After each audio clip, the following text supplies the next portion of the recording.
Hey friends, over 60% of you are listening to me right now on an Apple product.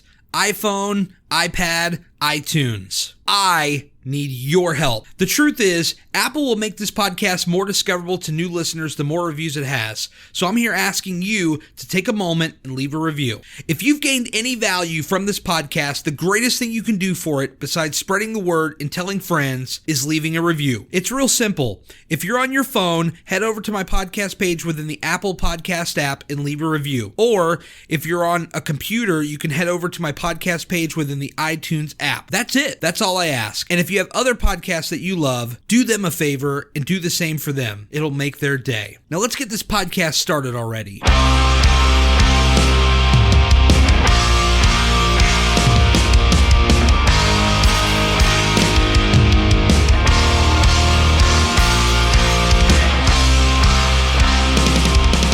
Taking everything on a day-by-day basis. That's how I like to base life, Daryl. I like to just go day by day. You know, you have the, I guess, kind of like your goals and whatnot in front of you. But as far as, I just like to take it day to day. That's the best way to do it. I don't like to complicate things too much. I mean, I don't know where are you at with that? Like, how do you set out your days? Well, my days, first off, I don't really trust myself to remember anything. So I do have a schedule, set time that I get up. But I'll tell you what, I try to do my regular stuff each day, which is, doing the morning workouts, which is doing a lot of branding and marketing on social, which is right now a lot of Instagram and Snapchat and things like that. But kind of like you, I have things that I want to achieve over time, but I'm not really, sweating it one day at a time because I figure, you know what, it's all going to come together in the end anyway. That's usually how it works. I think, and I've talked about this in many a podcast, but I think sometimes a lot of folks sometimes we want to overthink things. Our mind becomes our biggest enemy, our biggest obstacle, our biggest wall in front of us that we need to climb over on a daily, hourly, minute by minute basis, just getting past our mind, which can just put so much limitations in front of us. I would agree. That's really, at the end of the day, man, that's what I've noticed. It's a day to day, hour by hour, minute by minute, just trying to get out of our own damn way. It's crazy how that works. Well, and it is crazy how it works. And I think, what you hit on is correct, which is, when you simplify this stuff and you make it pretty straightforward and you don't overcomplicate things, life's a whole lot easier. It really is. It really is. It really is. It's, kind of just one day, one choice at a time. And that's how we roll with it. That is correct. I'm checking out, I'm on your website, yourlevelfitness.com. We're talking to Daryl Perry on the Gary Cantrell podcast today. That's the first time I've ever pulled one of those. It's kind of like an intro without it being an intro. I don't like to, me, I'm very much unconventional with how I do my stuff. It's very off the wall, but it makes sense in the end, I think. I think it works for you very well. And you know what? Off the cuff, take it as it goes. I think that's the best way to do things. So, and then the fact I'm glad that we're. No, I'm with you. I think, and then the fact that I point out that it's weird, like most people wouldn't even have noticed that, but that's just how I'm like a weird, quirky person. Like I will point out that I did that, and nobody would have noticed if I just kept my mouth shut. You got to do your own thing, man. You absolutely have to. It's all about honesty and transparency, but I'm checking out your website. This is a very clean, I like this look. It's very clean. And I want to talk all about you and how you got your start and all this kind of stuff, because there's a whole story here, a whole journey. And I guess we really got to start at the beginning. How long have you been on a journey? How long? I know life's a journey. Okay, I get that kind of question, right. But like, what I mean, weight loss, fitness, that journey. Yeah. Well, first thing I'll talk about is kind of what the overall message is now with Your Level Fitness. That'll take just a couple of moments. Sure. But then, I'll take you through the whole process of that. So basically, my whole and I have a fitness service business. That's what Your Level Fitness is. Right. And it's basically getting people to focus on what they're doing right and be patient and really get specific about their goals and actions on both on your day to day, on your weekly, and then really as kind of an ongoing thing. Right. So that's kind of the overview. Now, for me, I think the first time I was really aware that of my weight was when I was almost, I can actually remember the date. It was December 9th, 1996. And the reason for this is I was at a physical therapist office. I have cerebral palsy. That's going to be something else, I guess, that we'll probably touch on at some point. Absolutely. But yeah. But so I got on the scale. I'm about 5'7", and I got on. I was 209. Again, I mean, from weight loss purposes, this was just kind of the first time that I noticed it. Yeah. And as a teenager, my hobbies and interests, a lot of them were around, eating Doritos, drinking Mountain Dew, watching TV and playing video games. Sounds normal to me. Yeah, absolutely. Absolutely.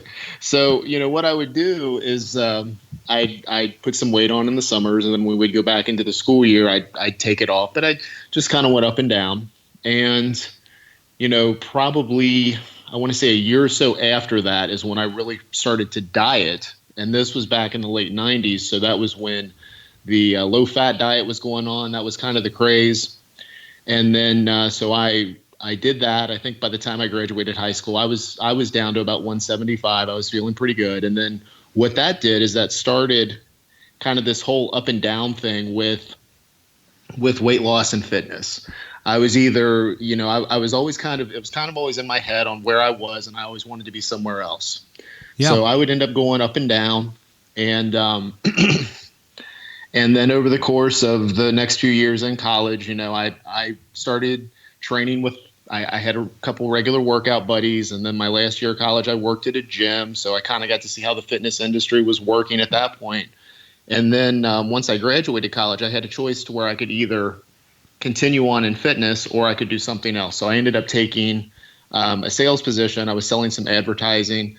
And just kind of the ups and downs. If you guys have ever had a sales position, it's a lot of meetings, a lot of stressors on your day to day. Because, like you said, when we were talking in the intro, your day to day is always going to be a little bit different. Yes. So my way of dealing, my way always with dealing was eating. So while I was doing this, and even though I was still active, I was still working out regularly. I put on. I'm going to say probably total somewhere between an extra 40 and 50 pounds. Okay. And really what it was is it was kind of a lifestyle thing. I mean, my wife and I would eat at restaurants a lot. I would eat at restaurants a lot, throughout the workday. And then what ended up happening was I finally decided, I think the last diet I did was paleo. Mm-hmm. And that was kind of the last time where I realized, you know what, I'm jumping from program to program. I'm seeing some success, but I would end up spending a lot of money on products and trying different things. But in the end, I'd lose some weight, but I wasn't happy. So it was I started to really kind of look at, okay, what kind of foods do I like to eat? What could I eat just about every day? And I ended up gradually just kind of making my own paleo-ish type eating plan, and I followed it. And then while I was still working in sales, I kept my fitness certifications up. I didn't know what I was really going to do with them. Mm-hmm. But then I started doing some group fitness classes and in-home personal training because that's kind of where the industry was at the time. And then recently, in the last 2 to 3 years, when everything started to move online, I started coaching some individuals one-on-one, doing the web-based coaching, doing the web-based training. And then what that's really led me to is I have a kind of a framework that I've developed that somebody can put around goal setting. This is the same thing if you're working one-on-one with me as a client. It's the same thing my clients use, which is we look at what you're capable of doing when it comes to eating, exercise, lifestyle management, all that stuff. and we set minimum daily actions, but we set these up to where you're going to exceed it. So if I know that you pretty much work out 45 to 60 minutes a day, your goal is going to be at least 30 minutes a day. Right. And the reason we do this, because like we're setting them up to be successful to begin with. So that way, you know, when they start exceeding this goal day after day, and then you tie that into a weekly goal of, okay, we want you to exceed that daily goal. I want you to exceed that daily goal, you know, 4 times this week. And they do it 6. Well, you start adding those numbers up and they start feeling really, really good about themselves. Now, what we do usually either once every 2 weeks or once every 4 weeks is we'll do a progress session. Progress session is you take your progress photos. So you take a shot from the front, side, and back, and then you do a waist measurement. I know that a lot of personal trainers will have you do measurements all over, but you know most people carry the most extra weight in their waist, so that's where we measure. Yep. And then if they want to, they can get on the scale. Now, the reason we do all 3 is because, as you know, because you and I are in the same fitness community, and a lot of it is on Instagram, there's a lot of people focusing on the scale. Oh, yeah. And, yeah. Don't get me started, Daryl. Don't you do it.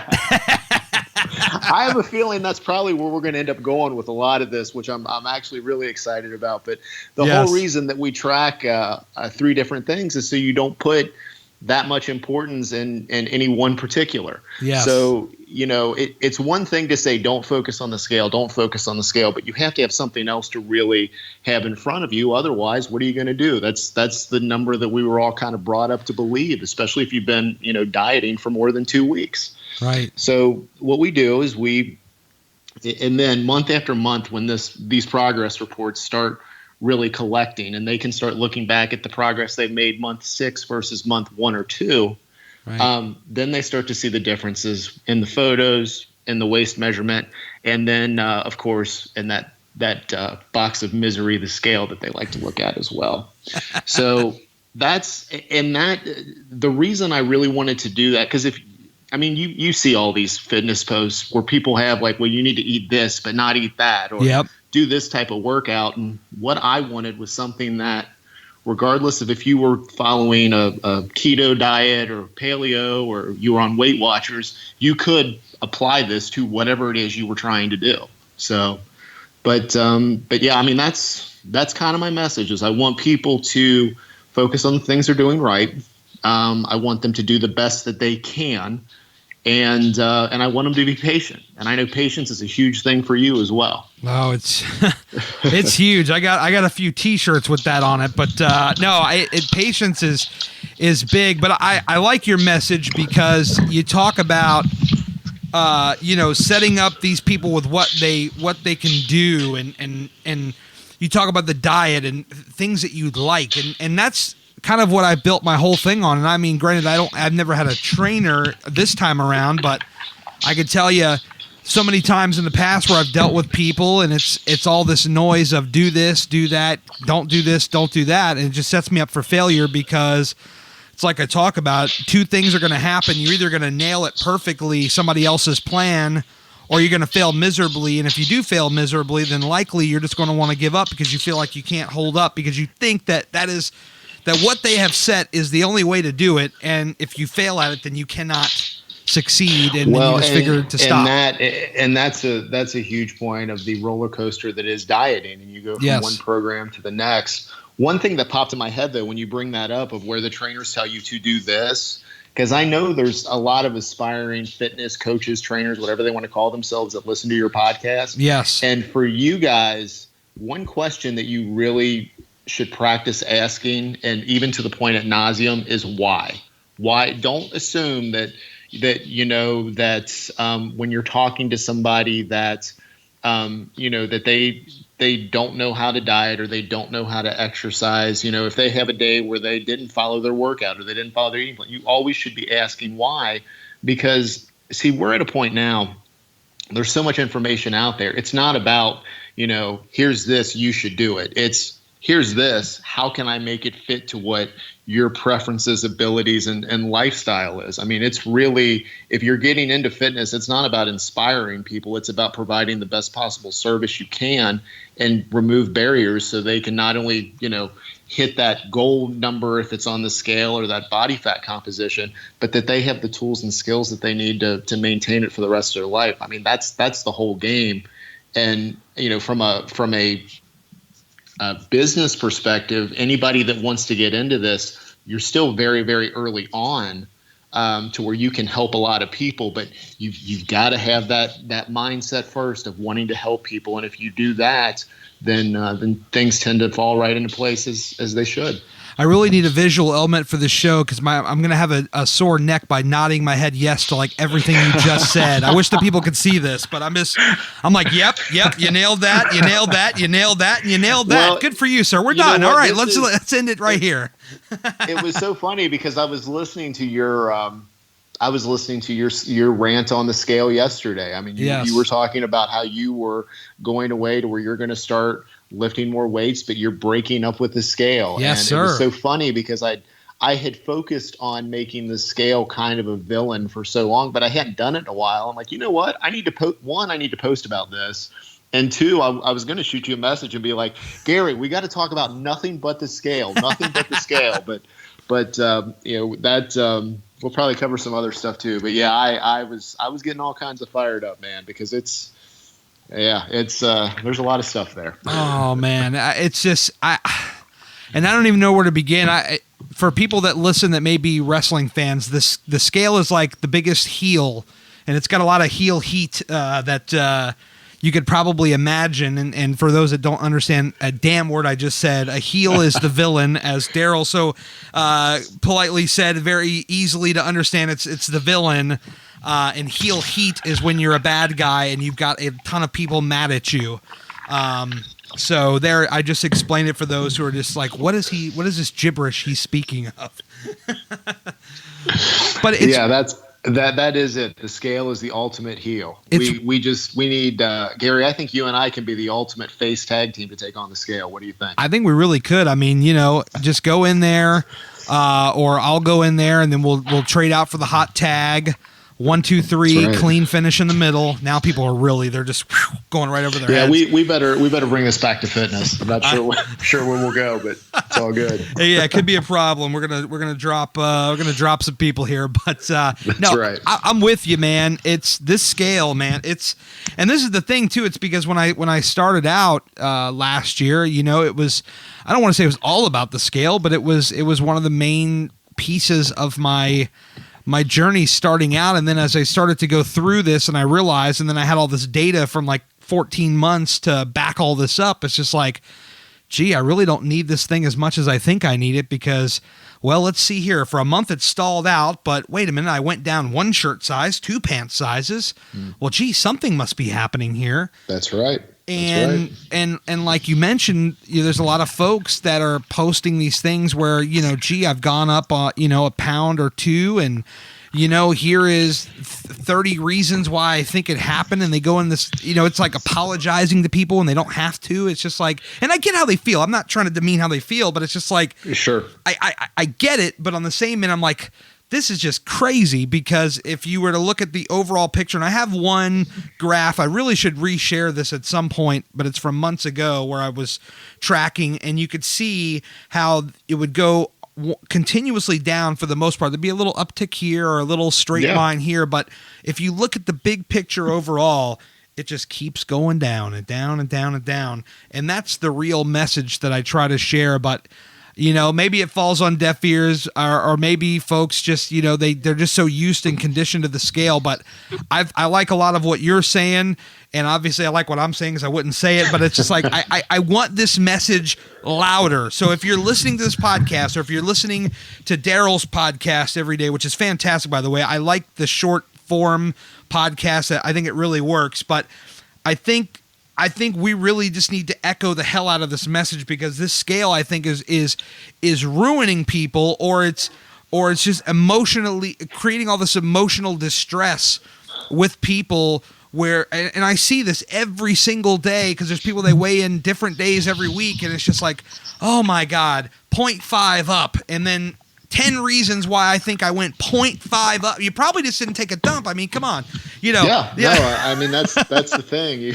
You come back 2 hours later and do a number of things differently, and you could have lost 1.5 pounds, and then you're happy about it. Yes. But if you're up, then the time you spent at the gym, the time you spent following whatever plan you had, in your head, it's not logical, but weight loss isn't logical. It's an emotional thing. And, the other point that I really want people to get is when you see a weigh-in session where somebody has lost, 4 pounds, 5, 7 pounds, whatever in a week. Yeah.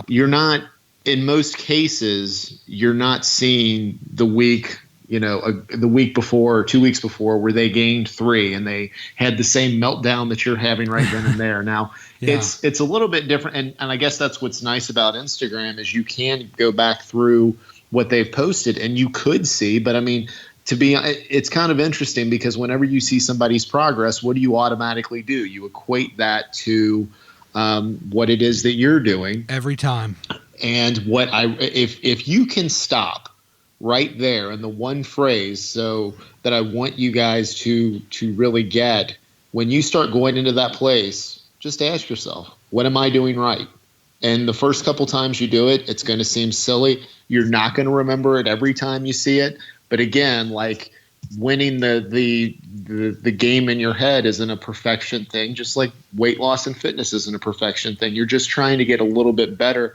And if you can have a little bit more self-awareness for all of the things that you're doing consistently, because consistency, and I know, Gary, you love talking about consistency. Sure do. As well, is the name of the game. And, the truth is somebody that is going to, start walking on a regular basis, on an almost daily basis. And they might start where they just walk out of their house, walk up a block or two, and then walk back home, jot down, the distance and the time.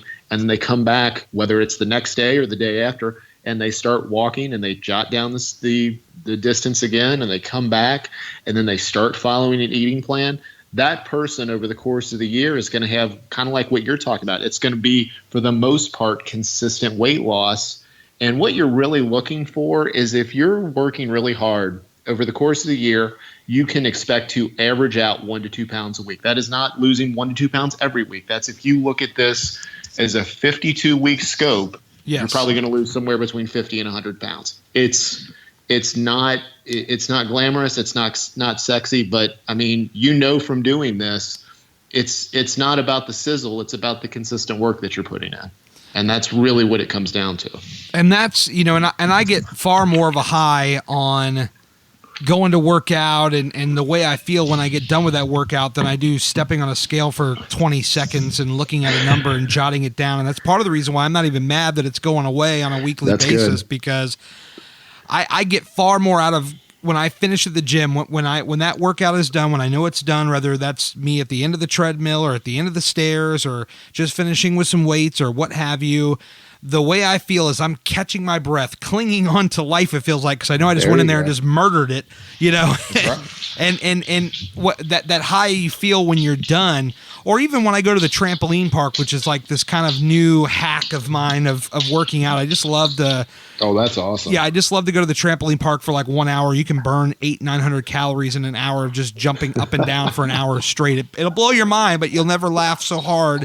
That's awesome. It's the best, dude. And so the high I get off of finishing that or any other workout far in a way is better than a scale. And there have been the weeks where it's maintained or gone up a tick or two. And I'm just like, I ain't even worried about this number because I know what I did. And I know that what I do in the 7 days in between weigh-ins is what really defines me, not some number that can change on a whim, And I mean, I've had it too, where I've talked about, because the show last week, I mentioned kind of how I treated a weigh-in. It was like a UFC fight. For those that missed the show, it was like I almost treated it like I was a UFC fighter, as silly as that sounds. Like, okay, I got to make weight this week or hopefully lose weight or what have you. And, So I would be very calculated. I would cut back a little bit on drinking water heavily the day or two before, and eating. I would eat just slightly less the day or two before, and I'd go to the gym right before I weighed in, to optimize the best number possible. And that's just, when you think about it on the surface, it just sounds a little crazy. It's a little loony. Well, and I'll tell you what I took from that, because I remember that segment, but you were saying that there were times where, instead of you and your wife going out and enjoying a dinner, yes, you were in training mode. You were trying to make weight. Yes. And, that's some pretty heavy self-awareness there to actually realize that's going on, and then to make the decision that, this isn't worth it, and actually making the change. So, and I think anytime that you're doing, and this could be with a workout, this could be with an eating plan, anytime that you're really having to go above and beyond the work that you're going to have to put in, which is exercise consistently, probably some way, shape, or form on an almost daily basis, and follow an eating plan, and maybe track it on your phone with whichever app you're using. But when you have to start rearranging your life and what you do around a plan, I mean, you have to scratch your head at some point and ask, like, is it worth it? And what you see, and I will say this because I see it too within the fitness community. Yeah, there are people out there that and you'll see them in your feeds where everything they do is related to fitness, and that it's not the way to live, and they're not, that's not your role model. And one thing that I will say, I mean, if you're doing something when it comes to eating and exercise, and you're not enjoying it, but everybody else is doing it, I will tell you, with the way that the diet and the weight loss industry works, there's a lot of people that are wrong. So just because somebody else does it, they're not happy. So I mean, that was the one thing I took from that segment over everything else, was that you had the self-awareness to say, this isn't working for me, and this isn't working for my family. So that was awesome. Yeah, it's just, and then to go and share it with the public, because every damn thing I do, I'm always trying to put it out there. But that's the accountability, and I think of it like this: whenever you're going down this journey, and you realize that there's some kind of roadblock up ahead or some kind of disturbance, I like to say, slow down, reflect, adjust, and keep pushing. And that's the way I feel like you have to approach it, or else you're going to hit these roadblocks or these disturbances, and the road's going to get really freaking bumpy. And when it gets really bumpy, that's when stuff starts going wrong. And you gotta kind of, again, slow down, reflect, adjust, keep pushing before you hit those troubled roads, and try to take it the best possible way you can. I would agree. And especially, the part about just continuing to push, because it's so easy with, again, so much of this being what goes on in each individual person's head. I mean, it's so easy to have it weigh you down, and then you shut down for, a couple days or a week, or pretty soon it's been months, and you were so frustrated that you feel like you were going to give up. I think because fitness really, I know you see the parallels between this whole fitness process and how you manage and run your life. I mean, there's so many lessons that you can take from a weight loss process on how you can handle other areas, but continuing to move forward is you adjust. Obviously, you can't just be, running full speed ahead without adjusting. But yeah, that's a big thing, is when it gets tough, you make the changes you need to, and you just keep moving. 100%. Again, more with the head nods. I really need to put a camera in here and just show people me head nodding every time I get somebody on, because I'm always having like-minded people on, and I'm just like, yep. There's not really a whole lot to say here because they're just nailing it. That's right. That's right. Like-minded people, get them together so we can all nod at each other's points. Absolutely. I agree. Now, I've talked about kind of where the scale became an enemy for me.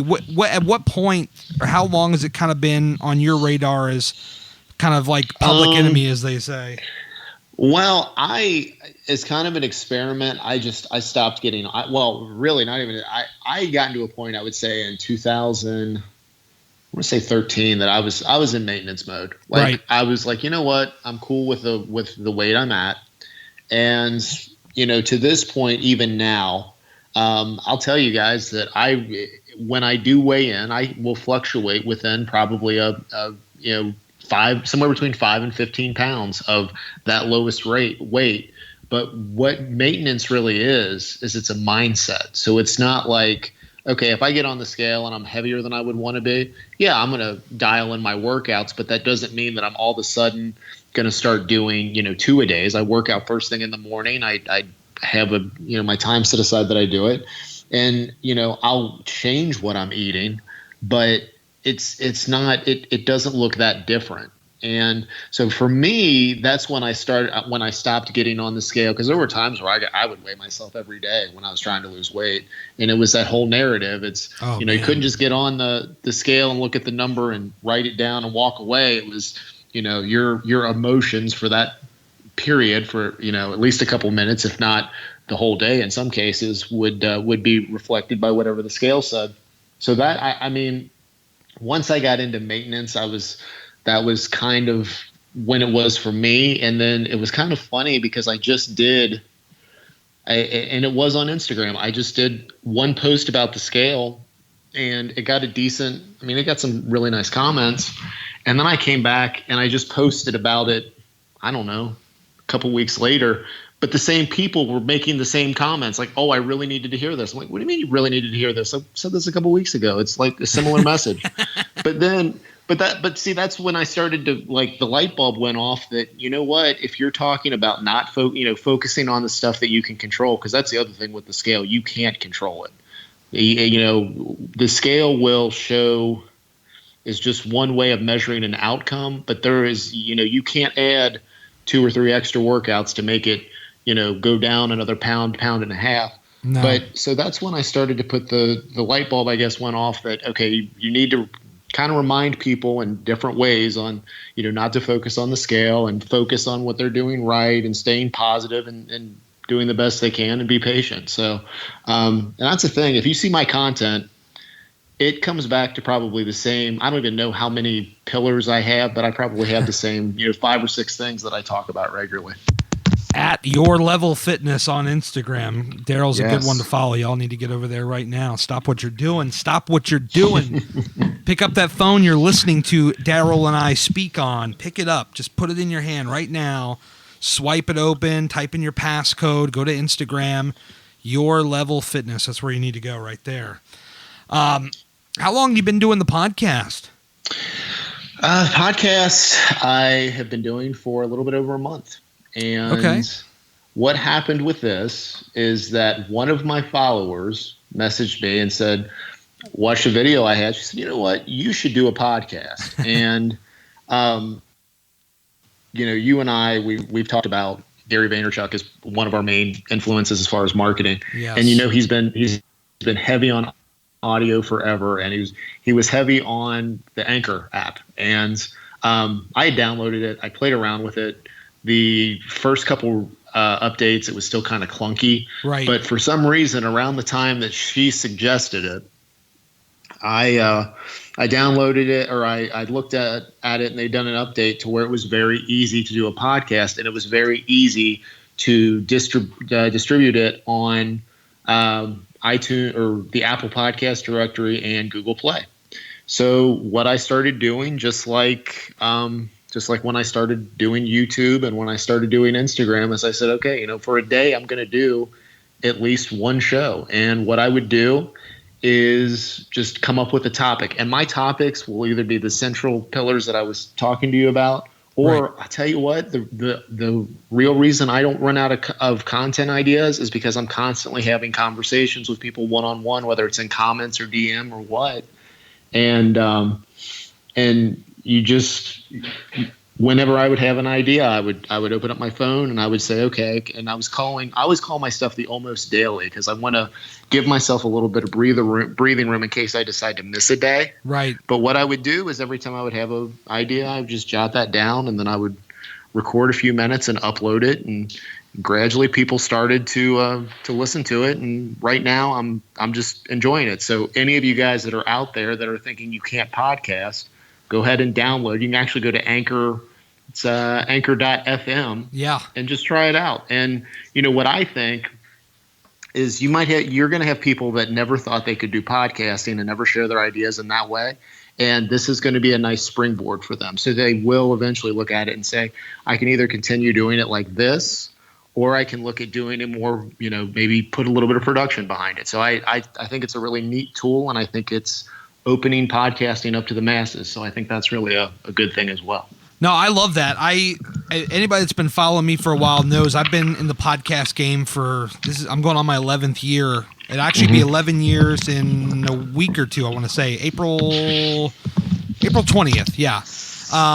And so back in 2007, you really didn't have this kind of technology. There was a website, they're still out there today, called Blog Talk Radio, and the quality was just trash. But I mean, what they were doing was very groundbreaking in the sense that if you had a phone and you had a computer, you had a radio show, a live call in. People could call in and interact with your content. Yeah, it's still around. I mean, they've added a lot of paywalls to it. I think you can still do it for free, but you're very limited in what you can do. But in 2007, this was incredibly groundbreaking, and I wish I knew kind of what I know now back then, and I probably could have been a lot farther along in the podcast game. But looking at Anchor, to bring it back to what you're talking about, looking at what they're doing, and I have the app, I've tested it and checked it out. I mean, this is really a next level kind of way of delivering content in a podcast form. I think the short form works the best, honestly. Like, I like what you got, 3 to 5 minutes, and just go in there and get your stuff in, as they say in the wrestling, get your stuff in and get out of there. I really like that kind of format, and I definitely continue to think about where I could fit in that world, but I'm still kind of in that old school weekly, distribution mentality. So I'm still figuring it out. Well, and it's still something where if you look at Anchor as a platform, it's still so new. And I'll tell you what got me, I won't quote the podcast. It wasn't Gary Vee. The only reason I'm not quoting it is I don't remember the exact statistic, but it was something like there are something crazy like 34 million active blogs right now, because everybody has a blog. And then they said, well, and there's 500,000 podcasts. But I heard that, and some people would hear that and say, 500,000, how could I compete? And I'm like, well, I'm going to have a much better chance competing on podcast than I would a blog at this point. So, and what I found, because the way that my podcast has gotten the listeners that it's gotten has been because I had started sending one-on-one messages, whether that was DM on Instagram or whether that was Facebook or whether that was text or whatever, just asking people to check it out. And what I found, there's still a lot of people. This is my first shot at actually, publishing for podcasting. Right. But my thought was, because I started listening to this stuff probably around 10 years ago, and I figured that most people listen to podcasts now, but there's still a whole nother set of folks out there that really are just now getting into this stuff. So I think, even though you've been in this for over a decade, I think there's still a lot of opportunity, and it's still fairly early, which is really crazy to think about, I guess. Oh yeah, and to your point, and I've heard a similar stat to what you're talking about. There was a guy, and we may be talking about two different people, but there was a guy, Cliff Ravenscraft, who was formerly known as the Podcast Answer Man, and at the time he gave the stat, it was maybe 100 or 200 million blogs and only 250,000 podcasts. But now obviously it's gone up. More people are getting in, and that's actually one of the reasons I don't do a lot of written content. I just prefer to do the podcasting content because I think it has a better chance of standing out and being heard, as opposed to written form, which is, well, I'm not really that great of a writer. I'll just be honest with everybody there. But with the podcast, it doesn't require eye time. It's just listening time, and people that are listening to this, that you have their complete attention.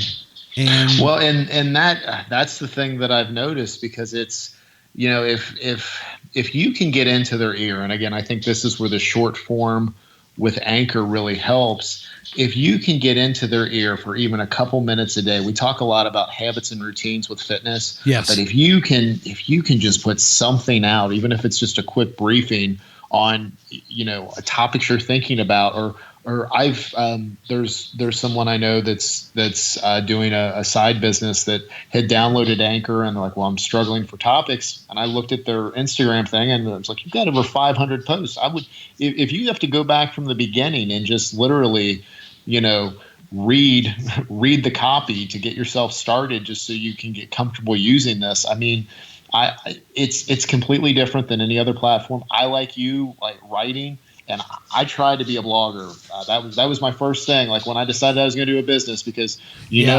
all the books, all the stuff that was out there about 5 years ago, and I bought the writing handbooks, and I would try to sit down at the laptop and write for however many times a day, and it was not working at all. And eventually, and video didn't come that natural to me, and audio didn't come that natural to me at first, but you just practice it and you get better. And I'll tell you what's really helped me with both is I decided every time that I do something, I'm going to do everything I can to make it a one take.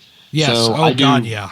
Yeah, I don't do any editing. I don't care how many uhs or ums you hear me say. Like if I'm coherent when I'm saying something, then man, you know what? It's going out.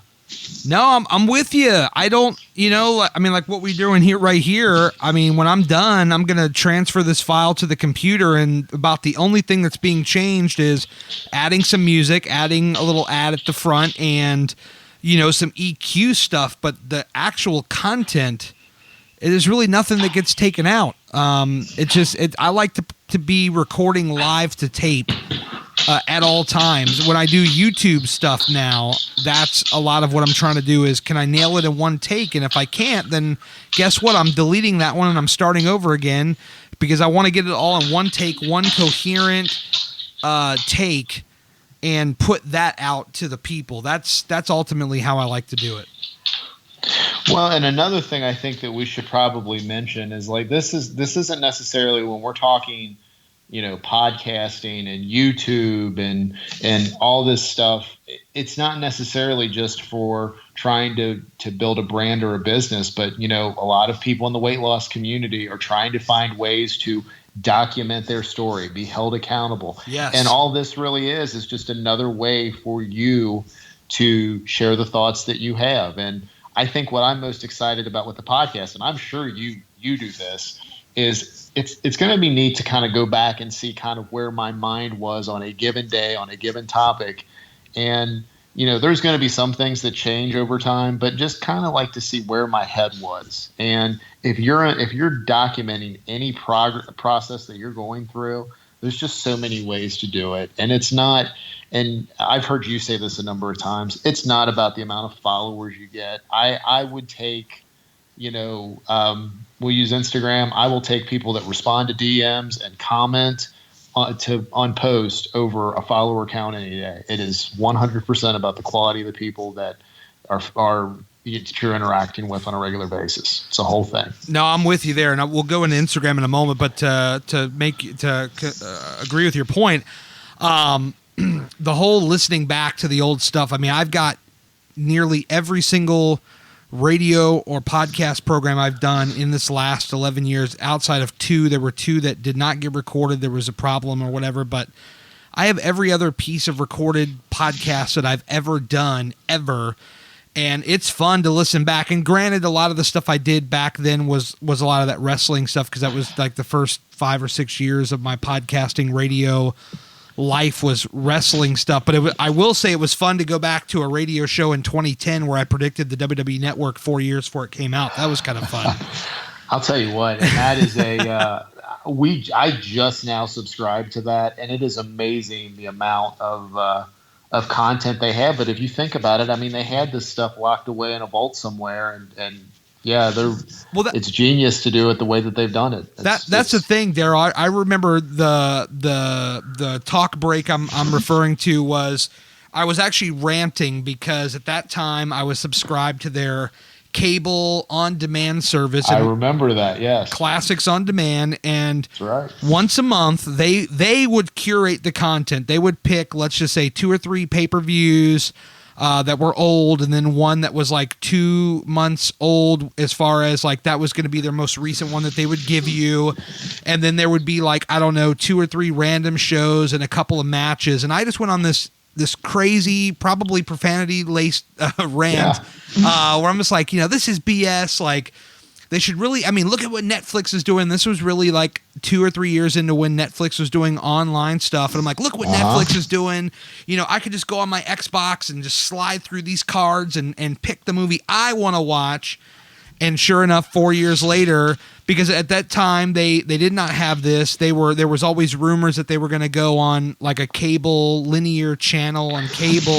You know what? I remember the rumors, and I do remember the WWE 24/7 thing, because I the one that really got me irritated was the month of WrestleMania, because I was excited. I thought maybe they were going to put more stuff on, and it was like it was like WrestleMania 10 with Lawrence Taylor, and which isn't bad, but if that's one of your only options, and then there was just some really oddball ones. But yeah, they're doing some interesting things with content, and that.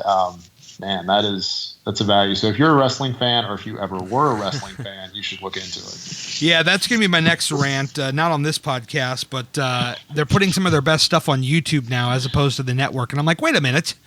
Yeah, what? Yeah, they have this. And again, we're probably going to lose people here, so I'll make this as fast as possible. But it's just like, they have this 37-minute documentary on Shinsuke Nakamura. He's going for the world title this weekend at WrestleMania. And they have this 37-minute documentary that follows him for like 2 weeks of traveling to show to show to show. And here is why I do this. Here's how I got my name. Here's how I used to be in MMA, and this is how I got my finisher. And all this storytelling that they could not be, bothered to tell you on their weekly program. And in 37 minutes, they told me everything I ever needed to know, and I was far more invested in the character after that than over 4 or 5 weeks of television of their weekly programming. So maybe that'll be the next rant if I ever revive my old wrestling podcast, if I ever have time. Well, I'll tell you what, if you revive that one, I would love to come on there, and we can just talk up wrestling too. We're gonna before you lose any more subscribers, we should probably talk about something else. Let's bring it back. And I joke. I know they're still listening, but I know that they're hitting the fast forward button. But Instagram, let's talk about that, man, because did you got, as I mentioned earlier, Your Level Fitness on Instagram. Was that your first dipping the toes into Instagram, or did you have like a personal one before that, or what? I still have a personal account that I started probably 6 months before that, and with Instagram, I really didn't do too much on there, and then I just decided I was going to set up separate profiles for Your Level Fitness for the website. So I happened to get. I was fortunate enough to have the Your Level Fitness, no underscores, no nothing. So I've held on to that, and I'll tell you, it started out I was posting quotes, and I was posting dashboards from my workouts and pictures of my food, all the stereotypical stuff. Yep. But then I really started, that would have been late 2015 into 2016 when I started that. But then I started just becoming getting involved in the hashtag culture, not only adding them to my posts, but I would go through and start commenting. And I remember that there was this account, I don't know if he's still around, I need to check. But do you remember the Walking Joey? You know the account I'm talking about? No, I'm not familiar with Maybe Walking not. Joey. There was a guy that had he was trying to lose a tremendous amount of weight, and he was doing really well. He was very consistent, but I think somebody was trolling his account basically. Right. And so he closed his account down, and there was this whole uproar through the weight loss journey hashtag where people started posting, I stand with Joey. And so I looked into this hashtag, and there was fittingly, there was a post by an account that I just got an Instagram notification. They just posted something now. Right. That she basically was posting about this, and I just started talking to her, and I'm like, I saw this hashtag. I saw what the account was. You know, do you know who this? You know, can you tell me more about it? So she and I started talking, and then from that point, I started basically. I would post a few things every day, and once they rolled out, you know, when video became more popular and you could string videos together, I would string, you know, 8 or 9 60-second clips together, and I would do a vlog. And then as soon as Instagram didn't deem that as popular as it was at that one point, I would start doing something else. But what really I still post probably a couple times a day on average there now. But I just try to put stuff out that I assume whoever comes across it is hitting my message for the first time. So, you know, I don't assume anything. And anytime that somebody comments on it, I will either respond in a comment right then or there. If they're asking a question and it's something more specific, I will go ahead and DM them, because the whole thing with fitness, there's a lot of general statements being made, but it's all about the context for that one individual.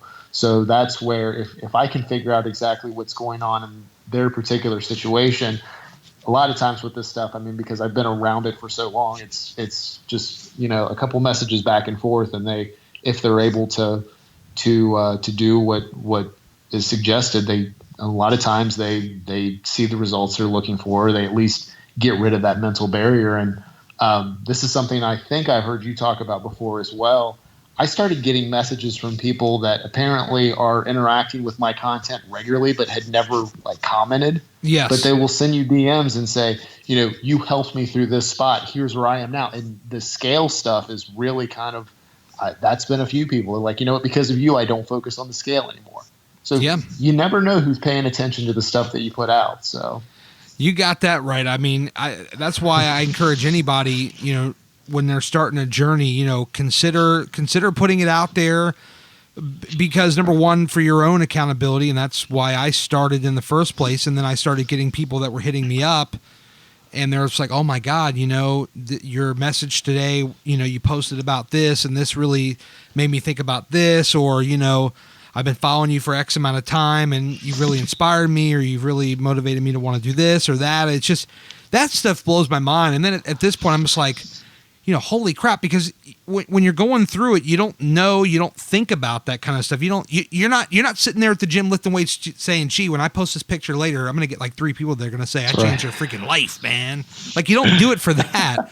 You don't do it for that. It just kind of, they come out of nowhere, and it makes your day really. Yeah. And it's the community is so supportive. And I've heard people say a lot of times they don't want to post things because they're afraid of the backlash. But honestly, if somebody leaves a negative comment, everybody else that's following you is probably going to jump in and suffocate that right out of the area. So I mean, that's been the thing that's been really I've been really impressed with, is how, you know, supportive the weight loss community is. And yes. It's a tight-knit group, because what you'll notice is most of us all kind of follow the same accounts and interact with the same accounts. And like, how I came into contact with you was really funny, because a couple episodes ago, I heard you interviewing Nikki when you guys were at the book signing. Yes. And, you know, so, you know, she had told me that she was going to the Gary Vee signing. And then, you know, she posted about your podcast. I'm like, well, I want to listen to this, because I want to, you know, support her. Sure. And then, and so then, as I'm listening to the interview, I'm like, you know what? Gary seems like a really good dude. I'm going to message him, and true to form, just like the guy that you're all listening to right now, message me right back. And I think what was funny is we weren't even talking fitness. I think we started talking wrestling and video games and all things 80s. 80s, yes. And then it was. And then it was funny to play it forward even more, as I started listening to your older podcast, because I just wanted to like, you know, you catch up. And it was funny because you were interviewing Rachel, and I'm like, she seems pretty nice too. I'll send her a message. And then, you know, so now she's one of the people that I go back and forth with on a daily basis. So it's kind of funny just how just what a small supportive community all this is. It's just it's fantastic. That's what I tell people, whether they're listening to this podcast or, the times when I do a live, and God, I really need to do some more lives. But I always tell people, like on the live, screenshot this and look at who's here and go follow people and interact. And I'm always talking about follow each other, interact with each other. And it's for this very reason, because you heard a podcast because you knew Nikki, who's freaking awesome. And you hit me up because I didn't know you, but you didn't know me, and you hit me up and we started talking, and then boom, now we're talking on a regular basis, if not daily, damn near daily. Yes. And so it's pretty close. Yeah. Pretty close. And it's just kind of crazy how these things happen. And I've said this in podcasts before, but it's like, I got more people in my Instagram life, I'm holding out the air quotes up in the air. I got more people in this life here that are supporting, that are on board, behind me and all this kind of stuff, rooting me on, as opposed to people in real life. And that is an eye opener, and it's crazy. And that I've noticed that too, because what we're doing here is we're finding people that, like you said, probably about 20 minutes ago, like-minded people. We're just surrounding ourselves with people that have a similar drive and similar ambition. And what's funny, because you don't realize the actual amount of people posting on social media is so huge. We feel like a tight-knit community, but it's really a select, smaller group of a much larger pool of people. But then, you go on into real life and you're like, how are you not, why are you not, how are you not this positive? Why do you not have the same outlook? And then you're like, geez, I'm going to talk to the people that I talk to, on a daily basis that are, kind of supporting me, and we're supporting each other. But it's a very close knit group. And I'll tell you, for me, it was crazy, because I started to think, okay, I want to make sure that if I start pushing more of the positivity stuff out, because you and I both know there's a lot of people out there that they push positivity because that's all they really have going for them. So they're like, well, just be positive, but there's not much behind it. So I'm like, you know what? If I'm going to push positivity, I'm going to try to I'm just going to try to be this way. I'm going to try to have this energy. I'm going to try to have all this stuff that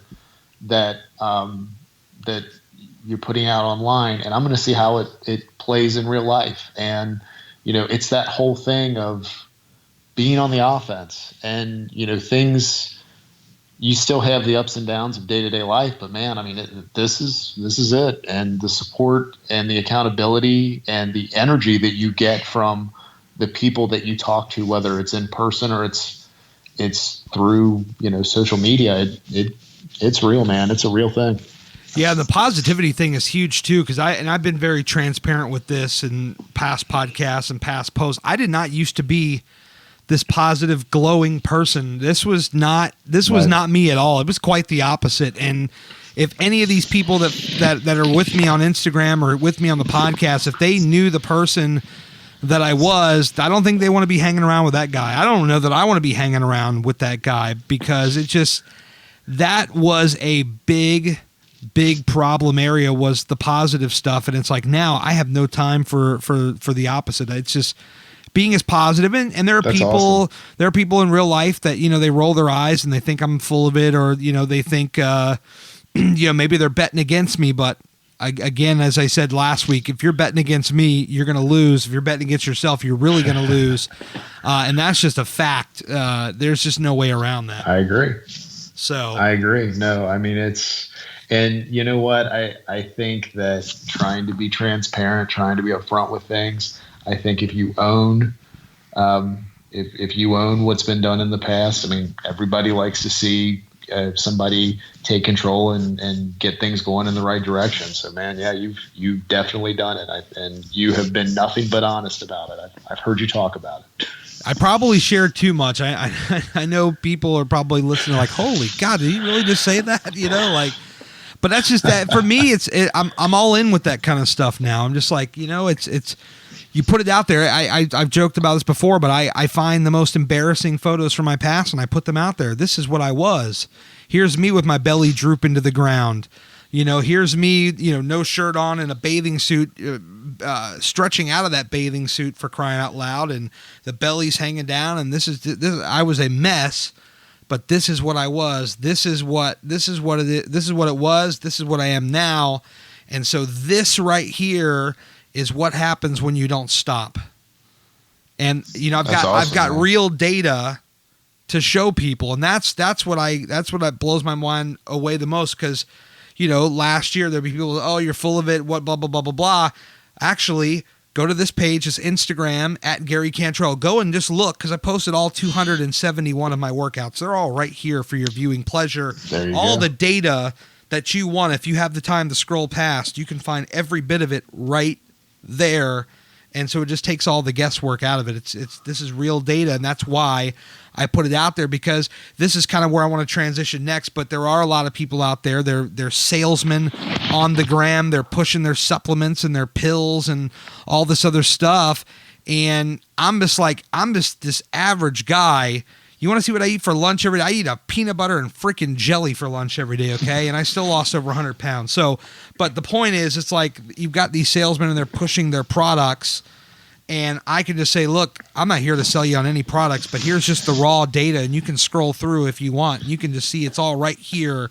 There's no mystery. There's no guesswork. I may sell you a few T-shirts or ask you to listen to my podcast, but I'm not going to sell you any products to put in your body, because I've never used anything. I've never ingested anything in my body. And so where I'm going with that, Daryl, is now I want to ask you your opinion on these products, whether that be supplements, wraps, or other enhancements, where you're at with them. Do you use them? How do you feel about them, et cetera, et cetera? Let's start. How do I feel about them? I don't take any of them. Okay.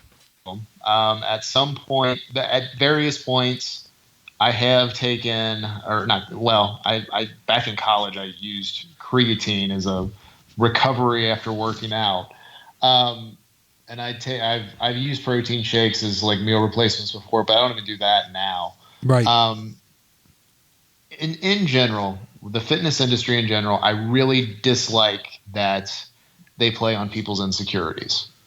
So you've got somebody that posts that they're frustrated with their process. Yep. And then somebody DMs them and says, hey, I've got this wrap, I've got this pill, I've got this powder, I've got this shortcut.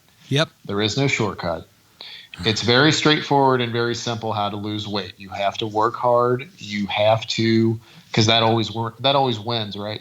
Hard work always wins. Hard work always wins. Yeah. Well said. So yeah, you got to work hard. You've got to do that consistently, and then you've got to you have to evaluate and adjust, and you have to move forward. And if you do that, you're gonna get the results that you're looking for. And if there is any type of benefit from using supplements or using any of these elixir things that are out there, it's so minimal. You have to get the eating and exercise and lifestyle management stuff under control first. And the way I look at it is that I really want to change the mindset everybody has around fitness and away from the quick fixes. And I know that I'm going against a billions and billions of dollars of a machine that has been done over decades. But all it takes is a couple of people to really start talking about looking at the industry and saying, this is garbage. Here's how I do it. You and I talk about it. There's going to be a couple people that hear this. My hope here is that a couple people that are in their own head about this stuff, and maybe they're thinking about doing supplements, or they've jumped from supplements to supplements, that they hear this and say, you know what? I'm fine. I'm just going to start exercising. I'm in my 20s and 30s now, and everything I do is setting myself up for when I'm in my 50s, 60s, and 70s. The number on the scale doesn't matter. The speed, and I know this is a point of yours, the speed at which you get there doesn't matter either, because truthfully, this is going to be for the rest of your life. Yeah. So none of us are in a race. Daryl, do I need to say the quote that's been on every podcast? Should I just say it, or do I need to say it? But the weight loss journey is not some class assignment that you've been given 2 weeks and it's due in 2 weeks, and if you don't, you're going to fail, flunk, and all that stuff. This is for life, brother. It's like the NWO. It's for life. Get with it, please. If you take nothing else away from this podcast, please take that. You are in this for life. Done. That was too sweet, actually. I popped on that one, brother. I like that. Yes. I'll tell you what. I actually saw something in my feed today. This was from a guy this is a trainer that I've connected with on Instagram. Right. And he basically on the same message, he's saying Ren Jones Training is actually his handle, but he was saying like, look, if you're there's many ways where you can manipulate the scale and lose weight fast, but it doesn't last. It just goes away. It's like that's not a lasting results. That's a costume. It's a costume that you put on and then you take it off when you gain the weight back. So I thought that was an interesting way of looking at it. It's the industry as a whole is just it's really playing on people's insecurities, and I don't like it because what happens when people start to see success in this area of their life, again, because we talk about parallels between fitness and everything else in life, is if you start exercising and you start following a plan for real, it doesn't matter how many times you've started and stopped before, but you start doing it and it clicks. You start liking what you're doing. Your energy levels go up. You start to notice your pants are fitting a lot looser, that you have, you're maybe you have more energy, whatever it looks like for you, but you start carrying yourself differently and you start having more confidence. And then somebody that didn't think they could get through a workout at the beginning, now 5 and 6 weeks later is just running through, like flying through the gym, has that confidence about them. Then they start to figure out, wait a minute, I did this in weight loss, but I wonder if I could develop habits and routines around other areas of my life. And then they start doing things that they never thought would be possible. Bingo. And we have there's too many people that are stuck on the weight loss roller coaster of losing it, putting it back on, losing it again, jumping from plan to plan, that don't get on that other ride, which is the ride that you and I are on, which is, this opens up so many other opportunities and things that you can do and connections you can make with people. And if we can have a message where people focus on what they're doing right and working hard and being consistent and evaluating and adjusting, we can do some really good things. And then people don't worry about the pills, the shakes, the supplements, or any of that stuff. It's hard work and patience. The best way that I can communicate it to people, and this is, I can only speak for myself. I can't speak for Johnny down the street or whatever. I can't. Right. I can only speak to me, and that is, and this is again the reason why I post these unflattering photos. It's like, this is the guy I was. This is the guy who was hanging out, watching TV on the PlayStation all day long. I'm sucking down these damn Pepsis and Cokes and everything else and all the pizzas and the pizza rolls and the cheeseburgers and stopping at McDonald's every night on the way home from work. And this was the guy I was. Not a damn lick of exercise other than walking around a mall or walking through a city to figure out what my next restaurant was. It was me. I was waking up every morning, and then every weekend I'd get up and try to plan my day out based on where I was going to eat that day, and getting my ass out of bed and feeling the pain shoot from my feet to my knees to my waist to my back to everything. This is the guy I was. And then I decided to make the change, and I didn't go out and buy a bunch of products, pre-workout and pills and wraps and all this other stuff. I just went into the gym. And I got on the treadmill and just said, okay, I'm going to go for 1 hour. Let's see. Let me adjust the incline. Let me adjust the speed. What am I comfortable with? Boom. Okay, great with this. And I just kept changing it as the weeks went on. And then with the diet, it was never, this is the diet. It was, these are the things I like. How do I eat less of these things? But there's really nothing other than maybe 4 or 5 things that I absolutely 100% banned. To put it on a bow for you, though, because I've been rambling for 3 minutes now, 15 months later, to be able to point and say, boom, here it was. Here's a guy that had a problem. This is what he looked like. This is what he did. He exercised. He portion controlled. There's not a damn supplement, wrap, pill, pre-workout, or nothing that went in my system. I just exercised. I changed my eating habits, and boom, this is where we at. Started from the bottom. Now we here. All right. That's it. There's my sales pitch. That's good, because I've been nodding my head for 3.5 minutes, and that's, man, it's a little hard on your neck.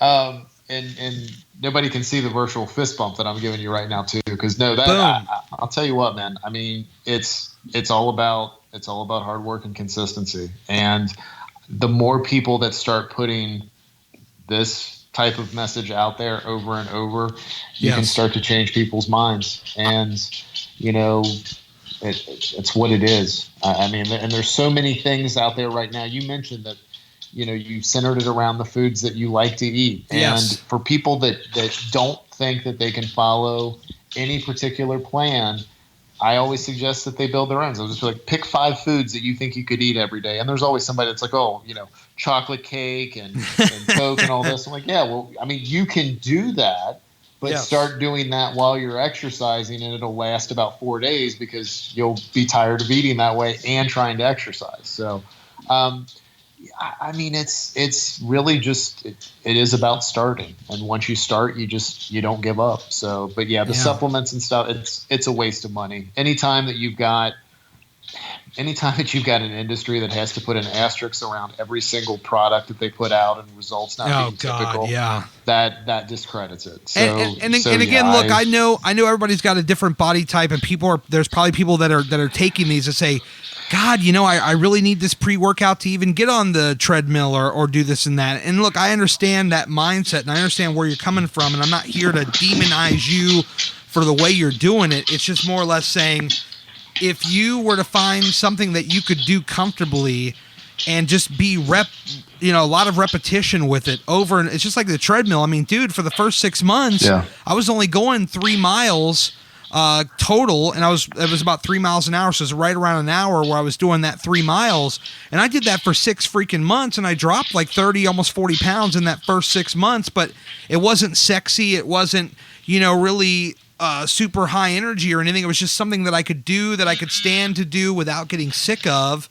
and just so something that I could, as Gary Vee would say, triple down on your strengths until the stuff stops working. Then you switch it up, and then you find something else you can do that doesn't feel like a chore that you won't get sick of in a week, and you do that over and over and over again. And this is an interesting point that you're bringing up too, is like actually knowing when to change. Yes. So if I'm working with somebody and we do progress reports, and they're doing them, say, once a month. Now we have 1 month where you just do that as a baseline. You get their information, the photos, the waist measurement, and the scale number.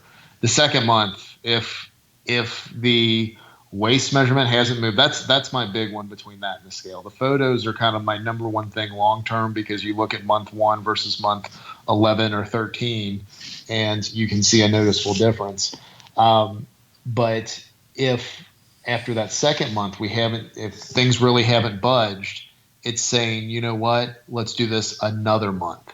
And that's the thing, is most people, it sounds very foreign, but really sticking with something for, basically 3 whole months before you change it seems like an eternity for people. But you really, a lot of times, if you change after 1 month, you really haven't followed the plan long enough. And to see if you really need to change things up. That's the thing, is a lot of times if you're weighing in once a week, people will have a bad day on the scale, and you've seen it. Some people want to flip everything that they're doing. So, oh my God, yeah. It's knowing when to hold on to it, like to just continue doing what you're doing. But at the same time, when you're saying, find something you like to do, there's a lot of other people I know that are doing activities that they don't like. And it's past that point of like, this is hard. I've been doing this for months and I just don't like it. Well, if you're in that position, you need to find something that is more enjoyable, because that's the other thing about trying to lose weight in 2018 is there's so many options. I mean, you got so many options for exercise and so many different eating plans. So I know who would kind of just knowing when to change things up. I agree. I mean, who would have thought that you could go to a trampoline park and jump for an hour and burn a ton of weight? Like, I never thought of that. And you know what? I know you want to do more in-person interviews. I'm telling you what, if I come to Virginia, that's where we're going to do ours, is at that trampoline park. That sounds like, dude, that's you're a blast, on. dude. You are on that thing. It's amazing. I don't know if you have them there, and you're in Kentucky, right? Yeah. Okay. I don't know if you got them there. I would imagine you probably have at least 1 or 2, but you definitely got to check that thing out, because it is a game changer. Because here's the thing. Okay, think about like, we all have them. You will have a bad day or two at the gym, at least one a month, at least one. There's no getting around it. Okay. You're right. What kind of bad mood can you be in when you're on a trampoline laughing as you're jumping and you're hoping not to fall and you're jumping higher and higher and higher, and this joy and rush of emotion that comes to your head? Like, there ain't no going to the gym and being upset about that. So like, that's one thing that either I've kind of used it as something where I'll do it like once a month or twice a month, or if there's like a day where I know I'm just in a really just garbage mood, I'll say, you know what, I'm going to skip the gym today. That's when I give my mind that thought of, oh yeah, I get to skip the gym, which that does not come up ever. But when I have that moment, or when I have that type of thing, I say, oh, I'm going to go to the trampoline park, because I'm going to give my mind that sense that I'm getting out of doing one thing, but I'm actually doing something else that's going to do the same, if not more, as far as burning calories and becoming a really good workout. Because that is a great thing. And I know some of these parks they have their different fitness, that they offer some fitness classes, but for somebody like me who doesn't know anything about that or doesn't know much about the parks, to step in there and burn almost 1,000 calories in an hour, that's pretty exciting. Yeah, no, I honestly, I think you're 100% correct. I don't think you can be upset. You can never have a bad experience. Well, you can't have a bad experience on a trampoline, but if you break your neck. That's right. Yeah, but that'll put you in a good mood, and like you said, you're burning a ton of calories. So yeah, I think you might be onto something there. I think it's a really good way of doing it. I don't know if there's any fitness expert gurus in the trampoline space, and if not, I plan to come in there and just tear that space apart. There you go, and just disrupt that area. And while we're talking about, what do you think about people that call themselves gurus, whether in fitness or other places? Oh, I'm not a fan. Like, unless you've actually study for that stuff. And this is why I tell everybody I'm not an expert on any of this stuff. I always tell people, look, I'm not a trained, certified anything. I'm just a regular ass guy who has experience with my own journey. And if you want to ask me questions based on stuff I've done that may help you think in a different way, great. But I'm in no way a professional expert. And unless some of these people can produce documents that say that they are certified trainers, I don't know how I feel about it, because it's just like what Gary Vee says. There's all these like 20-year-olds that put entrepreneur and CEOs and whatnot on their profile, and they don't know the first thing about it. I mean, I have a lot of entrepreneurial ideas and stuff like that, but I don't put it on my profile that I'm, this and that. And I was so relieved when they, because and with the names, I think it has to be given to you by somebody else. You cannot call yourself an expert or a guru. Yes. But I was relieved when Instagram opened up the kind of like the category for your page, because I had to have personal trainer, and I didn't on it before, and I didn't really like that, because I felt like people would not be willing to ask me questions because they thought like a sales pitch was coming, because trainers kind of get this reputation on Instagram. A lot of them do. It's not warranted for all of them. Some of it is. But so when I was able to change my page to community, I was very happy about that. And then I could, take some of the training stuff off of there. But yeah, I think you bring up another interesting point, which is you're a regular guy, but you've got the experience and you have the things that you're interested in, and you are clearly building the kind of life and doing the kinds of things that you enjoy doing. And I think, when you look at it, that's what matters. And that's why I put so much out there, Daryl. I mean, it's like, and I don't mean to cut you off, but that is part of the reason I put so much of it out there, because it's like, I want to help people. Like I mentioned before, I'm writing a book, and I want to eventually travel the country and eventually the world and meet people on one-on-one and help people where I can. But like, that's why I put so much out there, so people can see what I'm all about. That's why I come on here for an hour or so roughly and talk about this, that, and the other thing. People can get an idea of what I am and what I'm all about. And then if they want to come to me and ask me about stuff, then there's no phoniness. I'm not pretending to be anything. I'm putting out the most real, raw stuff. Like when we did the intro of this thing and I pointed out how I went one way when I could have gone the other and nobody would notice. I didn't have to say all that, but I did, because I'm putting everything out there. And so let this be my weekly reminder to people that if you ever, if you like the way that I do things and you like the way I think about things and you have questions based around that, or you want help or whatever, like, this door is always open. Daryl just jumped up in the DMs and we became buddies, and you can too if you want. And don't think like you're bothering me. If you have questions and or concerns and you want to hit me up, jump in the DMs and let's talk about it, because I'm not an expert, but I have real life experience. I have real life data. I have 15 months worth of data on my Instagram that'll back up every word that I say. So, come at me if you want some help or questions, or even just to shoot the breeze. And that's cool. And I'm sure Daryl, I don't want to speak for Daryl, but I'm willing to bet every dime in my house he's going to tell you the exact same thing in 3, 2, 1. And so where are you at with that, Daryl? And here we go. My whole thing is I look at it this way.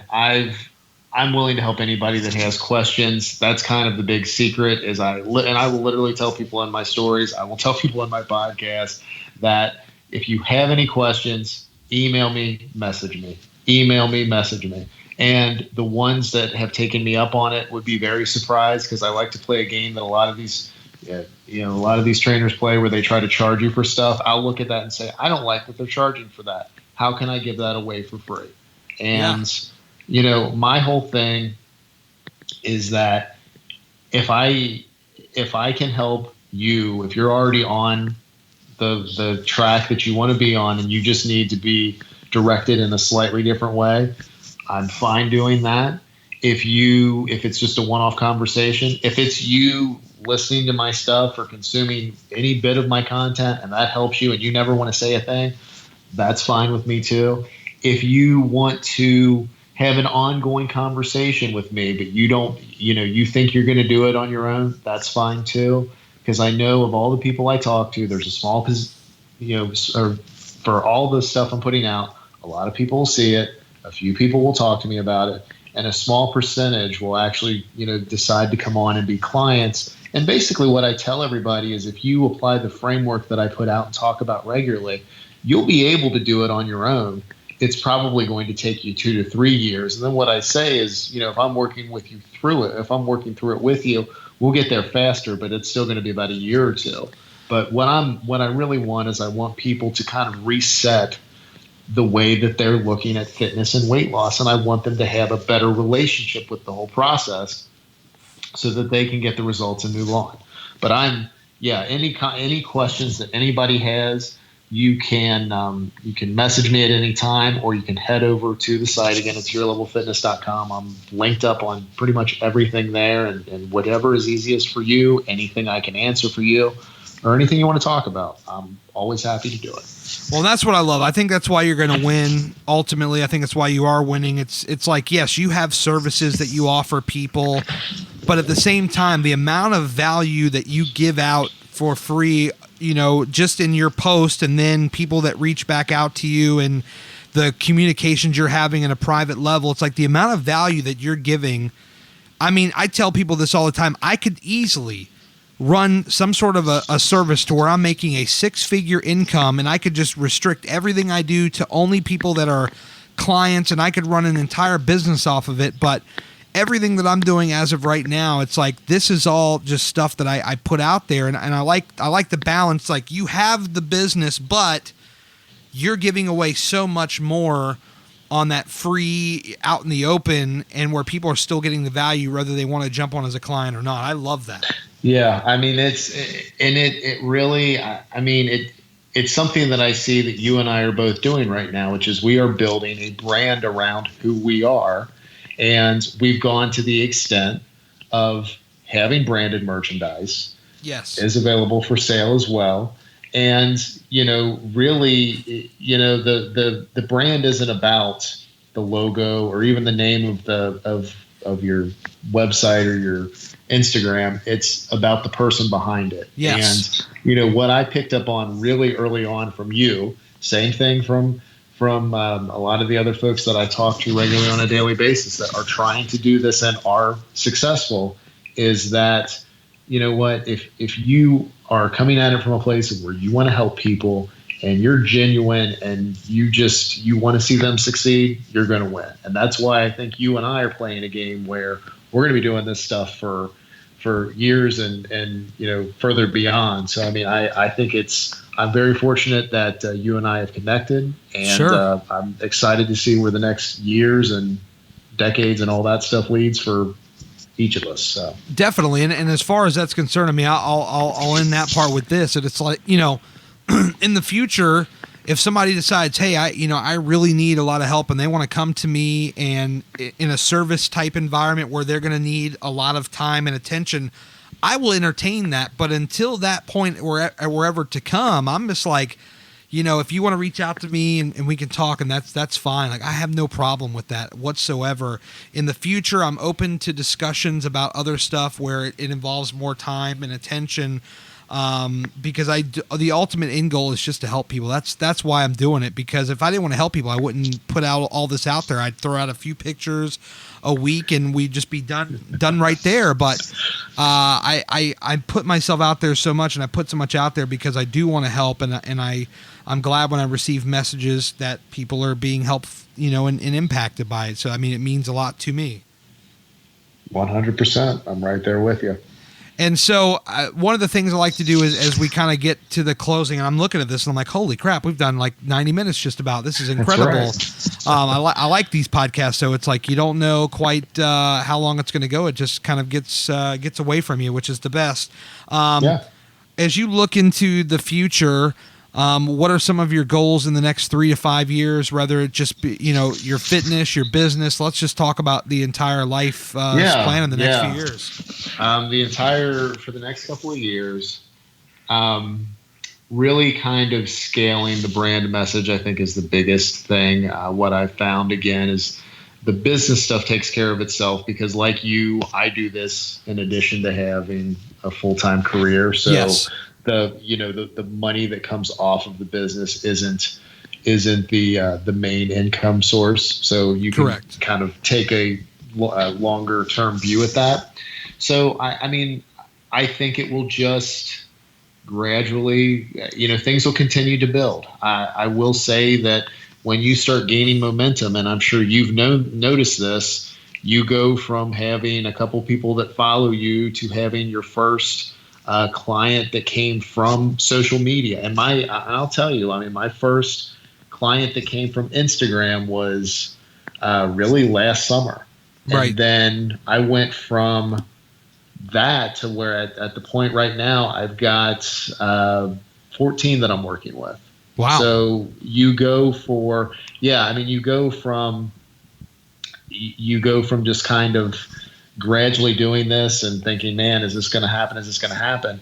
And then you start getting people that really respect your message and that people will vouch for you. And I had one client that came from me.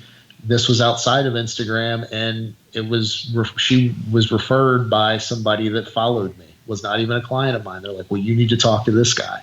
Wow. So I think for me in the next 3 to 5 years, it's just going to be continuing to do what I'm doing and put out the content that I'm putting out. And number one, be helping people, because normally if somebody asks a question, I always look at it and I'm like, you know what, I should probably put a piece of content out around this because somebody else is thinking about it, and you just keep on keeping on. So that's probably what my next 3 to 5 years is. Just keep on keeping on. I love it. So besides the Instagram, Your Level Fitness, where do you want people to go? What all do you got going on? Let the people know where to find you. Sure. So the best place to find, just go to the website first. That is going to be yourlevelfitness.com. Now, while you're there, go ahead and go to the podcast. It's either right in the main menu, or you can do yourlevelfitness.com/podcast, and you can just subscribe on whichever podcast directory that you use. And just connect with me on all types of things. If there's something I can help you with on something you're working through, I'm more than happy to. And we'll see wherever the conversation goes. So anybody that wants to reach out, I'm more than happy. Or on Instagram, I'm at Your Level Fitness. So you can just follow me there, and we can chat, and that'll be it.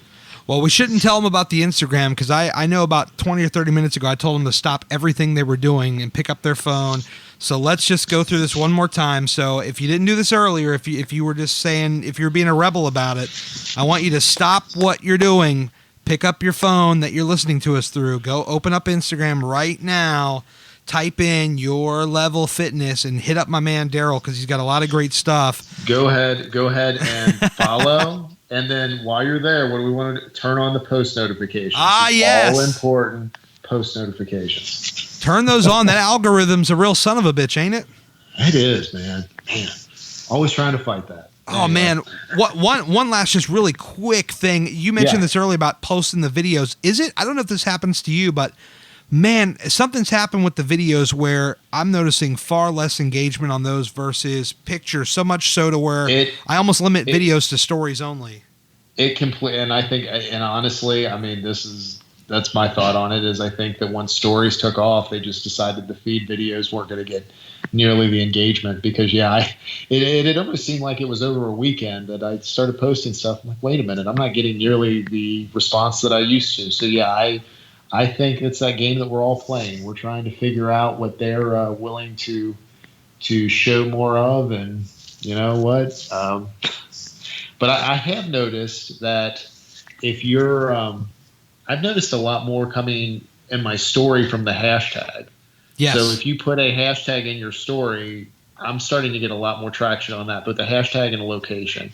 So whereas before, if I was doing that, I might get, a handful of location searches and maybe a couple dozen from the weight loss journey. I'm now getting in some cases, I think over close to 100 from just the weight loss journey tag. So that's where it is now. And by the time this comes out, who knows, it'll probably be completely different.